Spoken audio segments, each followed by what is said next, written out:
வணக்கம் மக்களே, எல்லாரும் எப்படி இருக்கீங்க? இது வந்து சாப்டர் 8. நம்ம அந்த புக்கோட கடைசி சாப்டர்ல இருக்கோம். ஸோ இந்த சாப்டர்ல நம்ம பார்க்க போகிறது என்னன்னு பார்த்தீங்கன்னா, ஒர்க்கிங் வித் ஃபைல்ஸ். ஸோ சில நேரத்தில் நமக்கு வந்து எக்ஸ்டர்னல் ஃபைல்ஸோட யூஸ் தேவைப்படும், யூஸ் இருக்கும்.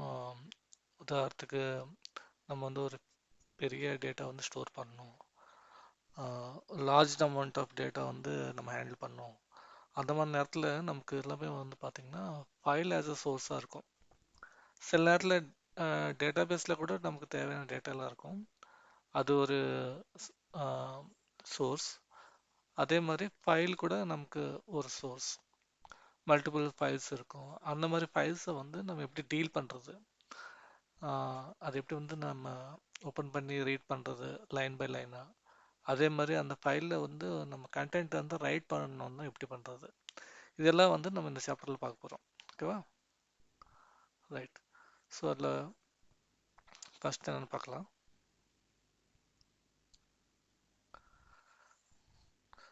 ஸோ இதில் வந்து சின்டாக்ஸ் சொல்லியிருக்காங்க பாருங்கள். ஒரு ஃபைலை வந்து க்ரியேட் பண்ணலாம். ஃபர்ஸ்ட் நம்ம ஒரு டெக்ஸ்ட் ஃபைல் க்ரியேட் பண்ணலாம். க்ரியேட் பண்ணிவிட்டு அதில் ஒரு சாம்பிளுக்கு ஒரு டெக்ஸ்ட்டை ஒரு 4-5 லைன் ஆட் பண்ணிவிட்டு அதை வந்து எப்படி வந்து ஓப்பன் பண்ணி ரீட் பண்ணி கன்சோலில் பிரிண்ட் பண்ணுறதுன்னு பார்த்துடலாம். அப்போது ஸோ வழக்கம் போல் நம்ம ரிப்ளிட்டில் நம்ம கன்சோலுக்கு வந்தாச்சு. இந்த இடத்துல வந்து நான் ஒரு சாம்பிள் டிஎஸ்டி ஆல்ரெடி க்ரியேட் பண்ணி வச்சுருக்கேன். ஸோ இதில் பார்த்தீங்கன்னா ஜஸ்ட் ஒரு டெக்ஸ்ட் இருக்குது. This is a text file which needs to be open இருக்குது. அதே மாதிரி this is second line of sample TXT file. So 2 line நான் இதில் வச்சுருக்கேன். இதை வந்து நம்ம பைத்தான் மூலமாக எப்படி வந்து ஓப்பன் பண்ணி அதோட கண்டென்ட் வந்து ரீட் பண்ணுறதுன்னு பார்க்கலாம். ஸோ நான் ஏற்கனவே ஒரு ஃபைல் க்ரியேட் பண்ணி வச்சுருக்கேன் இதுக்குன்னு, files.pyன்னு. ஸோ இதில் பார்த்தீங்கன்னா ஃபஸ்ட்டு நான் ஓப்பன்ன்ற ஒரு ஃபங்க்ஷன், இன்பில்ட் ஃபங்க்ஷன். இது கூட இந்த இன்பில்ட் ஃபங்க்ஷனில் வந்து 2 பேராமீட்டர் அது கொடுக்க வேண்டியது இருக்கும். ஒன்று நம்ம ஃபைல் பேர், அப்புறம் மோடுன்னு சொல்லுவாங்க இது. அதாவது நம்ம வந்து ரீட் பண்ணணுமா, ரைட் பண்ணணுமா, இல்லை அப்பெண்ட் பண்ணணுமா, இந்த மாதிரி என்ன மோடில் வந்து அதை ஓப்பன் பண்ணணும் அப்படின்ற விஷயத்த அங்கே குறிக்கணும். ஸோ 2 பேராமீட்டர் எடுத்துக்கும் அந்த ஃபங்க்ஷனு. ஒன்று வந்து ஃபைலு ஸ்பெசிஃபை பண்ண ஃபைலு, அப்புறம் வந்து மோடு. ஸோ இந்த இடத்துல நான் வந்து sample.txt இது வந்து என்னோட ஒரே ஃபோல்டரில் இருக்குது. இப்போ ஃபைல்ஸு அண்ட் தென் sample.txt ஒரே ஃபோல்டரில் இருக்கிறதுனால நான் sample.txt அப்படியே கொடுத்துருக்கேன். அப்படி இல்லாமல் உங்கள் சிஸ்டம்லேருந்து நீங்கள் ஆக்சஸ் பண்ணுறீங்கன்னா நீங்கள் வந்து அந்த கம்ப்ளீட் அப்சல்யூட் பாத்துன்னு சொல்லுவாங்க. ஸோ அந்த அப்சல்யூட் பாத் கொடுத்தா தான் வந்து அதால் வந்து ஆக்சஸ் பண்ண முடியும். உதாரணத்துக்கு நம்ம சி ட்ரைவில் இருக்குன்னு வச்சுக்கோங்களேன். சி ட்ரைவு // இது வந்து எஸ்கேப் சீக்வன்ஸ். ஒரு ஸ்லாஷ் கொடுத்தா வந்து அது ப்ரோக்ராமேட்டிக்கலாக எடுத்துக்காது. ஸோ // கொடுத்தீங்கன்னா எஸ்கேப் சீக்வன்ஸ்னு சொல்லுவாங்க. இந்த மாதிரி கொடுத்து அது எந்த ஃபோல்டரில் இருக்கோ அந்த ஃபோல்டர் நேம் கொடுத்து // கொடுத்து கம்ப்ளீட் பாத் வந்து நீங்கள் கொடுத்தா அதை ஆக்சஸ் பண்ண முடியும். அதால் ஓகேவா? ஸோ இந்த இடத்துல நமக்கு அந்த தேவைப்படலை, ஏன்னா அது சேம் டைரக்டரியில் இருக்கிறதுனால. ஸோ அதே மாதிரி நமக்கு ஸோ இந்த ஃபங்க்ஷனை வந்து நான் எஃப்ன்ற ஒரு வேரியபிளில் ஸ்டோர் பண்ணியிருக்கேன். அதில் வந்து ரீட் லைனுன்னு ஒரு ஃபங்க்ஷன் இருக்குது. இது கூட ஃபைலோட இன்பில்ட் ஃபங்க்ஷனு. இதோட வேலை என்னென்னா, பர்டிகுலர் ஃபைல் ஓப்பன் ஆனதுக்கப்புறம் அதில் இருக்கிற ஃபர்ஸ்ட் லைன் ஏதாவது இருக்கோ அந்த லைனு, ஃபர்ஸ்ட் லைனுன்னு கிடையாது, அந்த லைனை வந்து கர்சரில் வர ஃபர்ஸ்ட் லைன் வந்து எடுத்து வரது தான் இதோட வேலை. ஸோ அந்த லைனு முடிஞ்சக்கப்புறம், லைனு கடைசிக்கு வந்ததுக்கப்புறம் அது என்ன எப்படி ஐடென்டிஃபை பண்ணணும்னா /n, அதாவது என்ட்ரு ஏதோ அச்சிருப்போம் இல்லையா நம்ம, அதை வச்சு அது லைன் முடிஞ்சு போச்சுன்னு கன்சிடர் பண்ணி ஸோ அந்த லைன் வரைக்கும் எடுத்து வந்துடும். ஸோ ஒன்ஸ் ஒரு லைன் ரீட் பண்ணக்கப்புறம் என்ன ஆகும்னா கர்சர் வந்து செகண்ட் லைன் மூவ் ஆயிருக்கும். ஸோ அதனால தான் நம்ம இந்த இடத்துல செகண்ட் லைன் இன்னொரு வேரியபிள் கிரியேட் பண்ணி சேம் அதே ரீட் லைனை கால் பண்ணுறோம். So first time read line call பண்ணுறப்போ அது கர்சர் வந்து ஸ்டார்டிங்கில் இருக்கும். கர்சர் வந்து இந்த இடத்துல இருக்கும். ஓகேவா? இந்த இடத்துல இருந்து நமக்கு இந்த இடத்து வரைக்கும் வந்துடும். இங்கே வந்து அதாவது என்ட்ரு இருக்கிறதுனால ஸ்லாஷ் என் இருக்கிறதுனால நம்ம இது ரீட் பண்ண முடிச்சதுக்கப்புறம் கர்சர் வந்து இங்கே வந்துடும். அதே வந்து செகண்ட் லைன் பண்ணுறப்போ கர்சர் இங்கே இருக்கிறது இல்லையா? ஸோ இங்கேருந்து இதோட கடைசிக்கு வந்துடும். இதோட கடைசிக்கு வந்துட்டு இங்கே எந்த இடத்துல என்டர் பண்ணியிருக்கோமோ அது பேஸ் பண்ணி கீழே வந்து கர்சர் வந்து கீழே இந்த மாதிரி வந்துடும். ஸோ ரீட் லைனு ரெண்டு வாட்டி கால் பண்ணியிருக்கோம். ஸோ ரெண்டு லைன் நமக்கு ஆக்சஸ் பண்ண முடியுது. அதை வந்து பிரிண்ட் பண்ணுறோம். அப்புறம் வந்து ஃபைல் ஓப்பன் பண்ண ஃபைலை வந்து க்ளோஸ் பண்ணுறோம். இதுதான் இங்கே நடக்கிறது. இது அப்படியே ரன் பண்ணி பார்த்துக்கலாம் சும்மா. ஸோ நம்ம கமாண்டு பைத்தான் files.py இல்லையா? ஸோ இப்போ பார்த்தீங்கன்னா this is the test file which needs to B opened அப்படின்னு போட்டு /n நான் சொன்னேன் இல்லையா நெக்ஸ்ட் லைன்ன்றது. ஸோ ஒரு லைன் வந்து எம்டிஏ காட்டியிருக்கு. அதே மாதிரி திஸ் இஸ் செகண்ட் லைன் அப்படின்னு போட்டுட்டு நெக்ஸ்ட் லைன் வந்திருக்கு. இது கூட எம்டி காட்டியிருக்கு. ஸோ இந்த இடத்துல நடுவில் பார்த்தீங்கன்னா ஒரு ஸ்பேஸ் வருது கிரியேட் ஆகுது பார்த்தீங்களா? அதுதான் வந்து அந்த ரீட் லைனோட பிஹேவியர். ஸோ நமக்கு இந்த மாதிரி ஸ்பேஸ் வேணாம், அதில் இருக்க எப்படி இருக்கோ இந்த மாதிரி ஸ்பேஸ் இல்லாமல் எப்படி இருக்கோ அதே மாதிரி வேணும்னு பார்த்தீங்கன்னா அதுக்கு ஒரு சேஞ்ச் பண்ணலாம். நம்ம அதுக்கு என்ன பண்ணோம்னா இந்த இடத்துல கம்மா கொடுத்து end ஈக்குவல் டு இந்த மாதிரி கொடுக்கலாம்.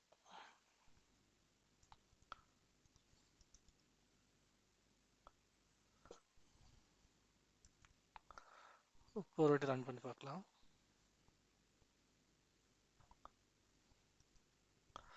ஸோ இப்போ பார்த்தீங்கன்னா அந்த ஸ்லாஷ் அந்த என்ட்ரு பண்ணியிருக்கிற அந்த ஸ்பேசஸ் எல்லாம் வந்து குறைச்சிச்சு இல்லையா? ரைட். அதே மாதிரி இன்னும் டீட்டெயில்ஸில் பார்க்கலாம் அதில். ஸோ அதான் இங்கே சொல்ல வராங்க.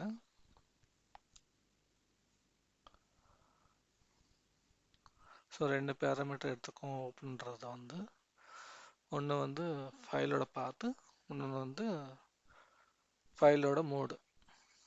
So 2 parameters. அதான் டெஸ்க்டாப்பில் இருந்ததுன்னா ஸ்பெசிஃபிக் ஃபைல் நேமோட பாத் கொடுக்கணும்னு கூட இங்கே சொல்லியிருக்காங்க. ஸோ இந்த மாதிரி டபுள் ஸ்லாஷ் கொடுத்தா தான் வந்து அது எடுத்துக்கும். சிங்கிள் ஸ்லாஷ் கொடுத்தீங்கன்னா அது ரீட் பண்ணாது. ஸோ அதுதான் செகண்ட் பேராமீட்டர் வந்து மோடு. நான் சொன்னேன் இல்லையா மோடு. ஸோ அதே மாதிரி நிறைய மோட்ஸ் இருக்குன்னு சொன்னோம், டிஸ்கஸ் பண்ணிட்டோம் இல்லையா? ஸோ அதில் என்னென்ன மோட்ஸ் இருக்குன்னு பார்த்தீங்கன்னா ரீடு. ஸோ இந்த மோடில் நீங்கள் யூஸ் பண்ணும்போது ரீட் ஒன்லியாக தான் இருக்கும். அதை வந்து நீங்கள் எதுவுமே வந்து எடிட் பண்ண முடியாது. அதே மாதிரி நம்மளுக்கு டபிள்யூ மோடுன்னு இருக்குது. ஸோ டபிள்யூ மோடில் என்ன பார்த்தீங்கன்னா ரைட் ஒன்லி. ரைட் ஒன்லியில் என்ன நடக்கும்னா ஃபார் எக்ஸாம்பிள் நான் வந்து இப்போது இந்த இடத்துல நம்மளோட PySPIயில் இந்த இடத்துல டபிள்யூன்னு கொடுத்தா வச்சுக்கோங்களேன். ஒருவேளை அந்த ஃபைல் இருந்ததுன்னா அதில் இருக்கிற எக்ஸிஸ்டிங் இருக்கிறது எல்லாமே வந்து டெலீட் ஆகிடும். எக்ஸிஸ்டிங் கண்டென்ட் இருக்குது பார்த்தீங்களா? இந்த கண்டென்ட் வந்து கிளியர் பண்ணி விட்ரும். ஏன்னா அது என்ன நினச்சிக்கோன்னா ஒரு ஃபைலை வந்து புதுசாக ரைட் பண்ண போகிறாரு அப்படின்னு நினச்சிக்கோம். ஸோ இங்கே டபிள்யூன்னு கொடுத்துட்டா ஆல்ரெடி அந்த ஃபைல் இருந்ததுன்னா அதில் இருக்கிற கண்டென்ட்டை கிளியர் பண்ணி விட்ரும். அந்த ஃபைல் இல்லைன்னா புதுசாக ஒரு ஃபைல் கிரியேட் பண்ணி விட்ரும்.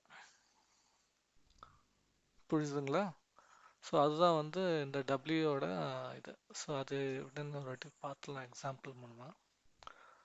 நான் வந்து சாம்பிள் 1 டைப் பண்ணிவிட்டு டபிள்யூ மோடில் ஓப்பன் பண்ணுறேன். ஸோ சாம்பிள் 1ன்றது எங்கேயும் கிடையாது. இப்போ நம்ம ப்ரோக்ராம் ரன் பண்ணி பார்க்கலாம்.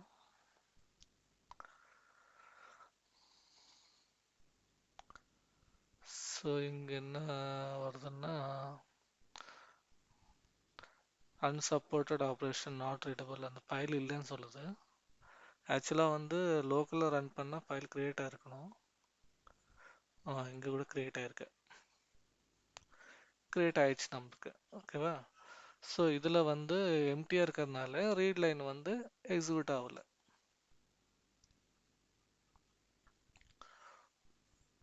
புரிஞ்சுதுங்களா? இப்போ வந்து நம்ம என்ன பண்ணலாம், நான் சொன்ன அடுத்த எக்ஸாம்பிள் வந்து ஏற்கனவே இருக்கிற ஃபைலை வந்து நம்ம ரைட் மோடில் லோட் பண்ணால் இதில் இருக்கிற கண்டென்ட் delete ஆகிடும் சொன்னேன் இல்லையா? ஸோ அது எப்படின்னு பார்க்கலாம். ஸோ இப்போ sample.txt கொடுக்குறேன் ரைட் மோடில்.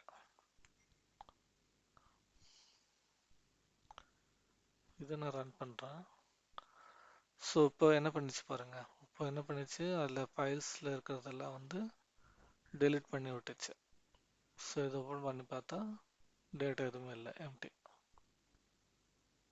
ஓகேங்களா? ஸோ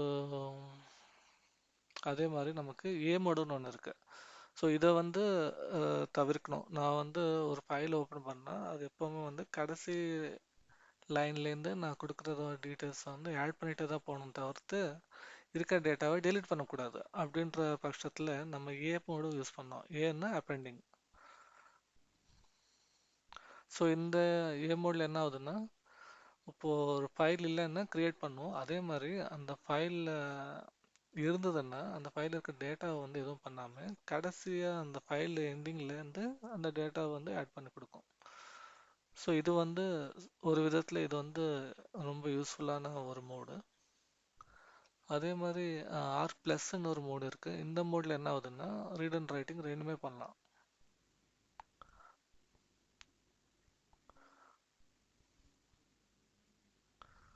ஸோ இதான் வந்து அங்கே சொல்லியிருக்காங்க. இதே மாதிரி இந்த எக்ஸாம்பிள் நம்ம பார்த்தோம் இல்லையா, அந்த ஸ்லாஷ் என்னன்றதை வந்து அவாய்ட் பண்ணோம். அதை தவிர்க்கிறதுக்கு இந்த மாதிரி யூஸ் பண்ணலான்னு. ஸோ இப்போ வந்து நார்மல் ஃபைல் எடுத்துக்கிட்டிங்கன்னா ஒரு லைன் 2 லைன் இல்லை, அதோட 10-15 லைன் நிறைய லைன்ஸ் இருக்கும்.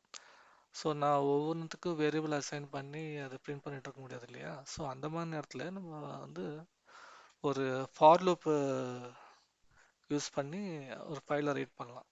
அது எப்படின்றது பார்க்கலாம். ஸோ எக்ஸாம்பிளுக்கு நான் என்ன பண்ணுறேன்னா இதை அப்படியே காப்பி பண்ணி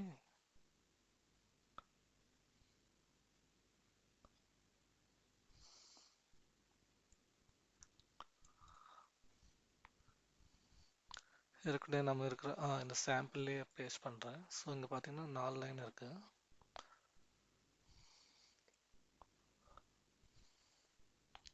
இது வந்து நான் ரீட் மோடில் ஆக்சஸ் பண்ணுறேன். மேபி ஆர் ப்ளஸ்ன்னு கொடுக்குறேனே, அதுவும் ஒரு செக் பண்ணி மாதிரி ஆகிடும். ஸோ இந்த இடத்துல லைன் பை லைன் ரீட் பண்ணாமல் நான் என்ன பண்ண போகிறேன், ஃபார் லூப் யூஸ் பண்ணி பண்ண போகிறேன். ஸோ சின்டெக்ஸ் பார்த்தீங்கன்னா for line in F.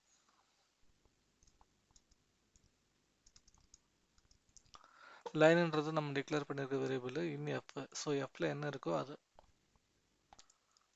Colon print பண்ண, அவ்வளோதான். வேறு தான் இல்லை.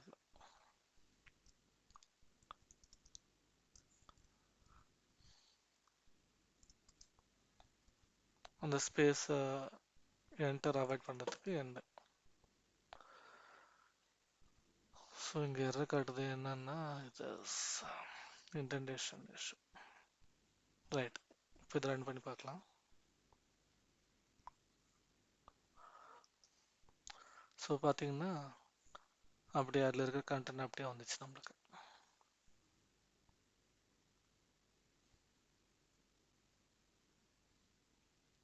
ரைட்.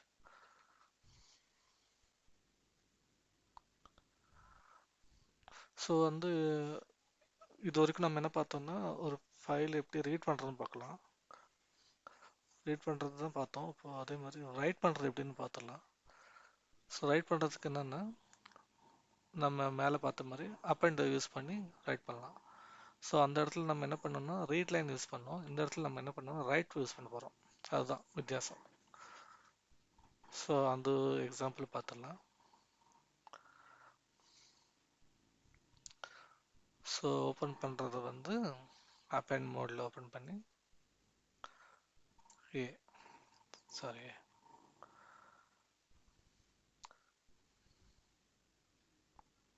அப்புறம் ரைட் பண்ண போகிறோம் இல்லையா. ஸோ ரைட்டுக்கு சின்டாக்ஸ் என்ன, எஃப் டாட் ரைட். எஃப்ன்றது மேலே நம்ம டிக்ளேர் பண்ணிக்கிறது. ஸோ ரைட் என்ன ரைட் பண்ணோம், ஏதாவது திஸ் இஸ் append text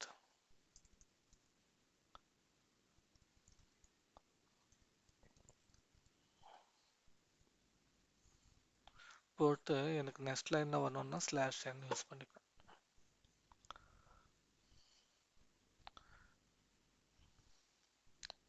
ஓகேவா. இதே மாதிரி எத்தனை லைன்ஸ் வேணுமோ அத்தனை லைன்ஸ் ஆட் பண்ணிக்கலாம். நம்ம இதை வந்து ஒரு ரன் பண்ணி பார்க்கலாம். ஸோ ரன் பண்ணுறதுக்கு முன்னாடி ஒரு ஃபைலு, அந்த எக்ஸிஸ்டிங் ஃபைல் எப்படி இருக்குன்னு பார்க்கலாம். இது பாருங்கள், நம்ம ஏற்கனவே பேஸ்ட் பண்ண இது வரைக்கும் இருக்குது. ஸோ எனக்கு என்ன ஆகணும்னா இந்த கடைசியிலேருந்து நான் ஆட் பண்ண சென்டர்ஸ் வரணும். ஸோ ஃபைல் ரன் பண்ணுறேன், ரன் ஆயிடுச்சு. இப்போ பார்த்தீங்கன்னா this is appended text for example அப்படின்னு போட்டுட்டு என்டர் கூட இருக்கு. இங்கே பாருங்க லைன் நம்பர் 2ன்னு வந்திருக்கு. ஸோ ஸ்லாஷ் என்னன்னு கொடுத்தேன் இல்லையா. ஸோ அடுத்த இதுக்கு வந்துச்சு. இப்போ நான் மறுபடியும் அந்த ஃபைலை ரன் பண்ணேன்னா எனக்கு இந்த லைன் வரும்.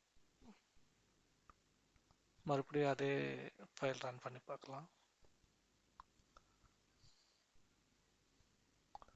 பாருங்க இப்போ இங்கிலேருந்து வந்திருக்கு. அடுத்த வாட்டி ரன் பண்ணால் 3ஆவதுல வரும். அந்த மாதிரி அப்பெண்ட் ஆகிட்டே இருக்கும்.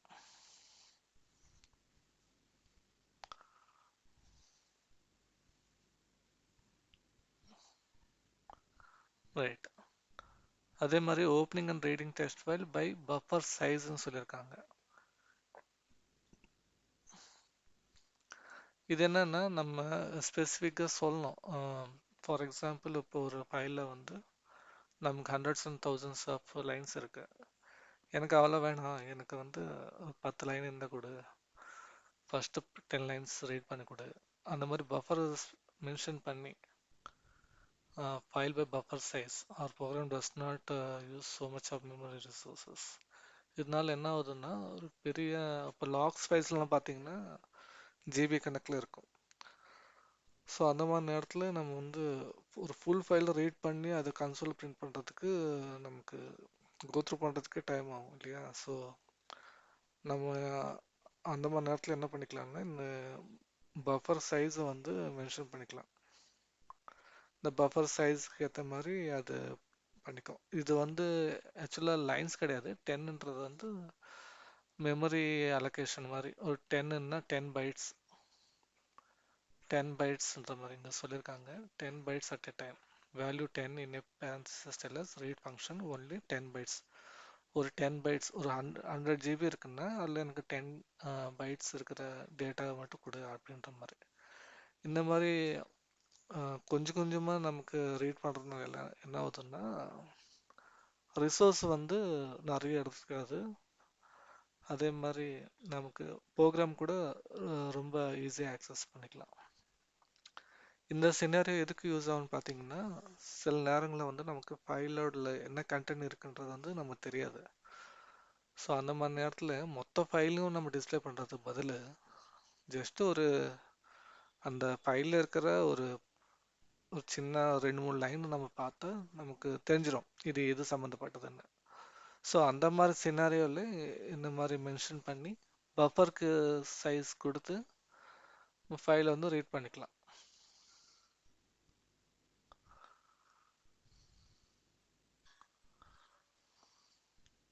ஸோ அதுதான் இங்கே சொல்லியிருக்காங்க. ஸோ இதோட நம்ம பைத்தான் சீரீஸ் எல்லாம் முடிஞ்சு போயிடுச்சு. ஸோ உங்கள் டுட்டோரியல்ஸ் நீங்கள் ஃபஸ்ட்லேருந்து பாருங்கள். பேசிக்ஸ் எல்லாம் நம்ம கவர் பண்ணிட்டோம். நன்றி, வணக்கம்.